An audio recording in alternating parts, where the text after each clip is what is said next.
গতকাল আমাকে একজন প্রশ্ন করলো, ভাই আপনি যে এই রকম ভয়েস দেন, আপনি কষ্ট সম্পর্কে কতটুকুন জানেন?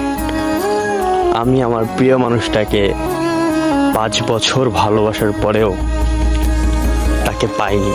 আমার থেকে বড় কষ্ট কি আপনার আছে?